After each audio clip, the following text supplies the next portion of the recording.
ही माझी वैयक्तिक बनलेली आयडेंटिटी आहे. म्हणून आपल्याला नेता बिता व्हायचं नाही. कुठल्या स्टेजवर जरी दिसलो तुम्हाला वाटलं खालून ईट फेकून आणायची, मात्र विद्यार्थ्यावर जेव्हा मी आणले होईल मोठा भाऊ म्हणून सदैव बोलायला हा शब्द आपला हे आपल्याला करायचं. आणि या महाराष्ट्रातला कुठला पक्ष कुठला नेता काँग्रेस सगळं इथं हे एवढी त्या हरामखोराची अवतात नाही. इथून पुढे आपले जे पोर आहेत त्या पोरांसाठी आपल्याला नाही, आपण आपल्या निर्णयामुळे लोकांनी फायदा घेतला, तो फायदा आपल्याला घेऊ द्यायचा नाही. आज ऊन लागत असेल लागू द्या, पण येणाऱ्या काळाला आपल्या गावात आरसीसीचं बांधकाम आपल्याला आपल्या मायबापासाठी करायचंय, ते आपल्याच्या मुलासाठी करायचंय. आणि म्हणून आपण एकत्र आलो. म्हणून थोडं जे काही त्यांच्या मागण्या आहेत त्यांना बोलू द्या, ऐकू द्या.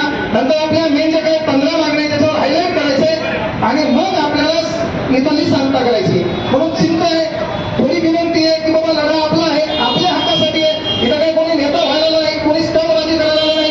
अरे मी काहीच नाही केलं, युट्यूबला बोललं तरी स्टंटबाजी होती. व्हिडिओ कोणतरी करतोय, घ्या पुरावे,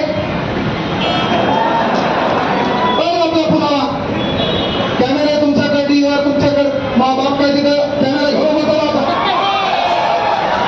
आणि म्हणून विनंती आहे आपल्याला की आपल्या ज्या काही मागण्या आहेत, आता हे पेपर आहे, मला सगळ्या या पेपरवर आलेल्या बातम्या, महाराज पत्रकार आहे का, मी पत्रकार आहे का, मनी प्रिंटिंग प्रेस आहे का, पण ज्याला छापलं होतं त्याला दुसऱ्या दिवशी म्हणलं का ही बातमी चुकीची होती.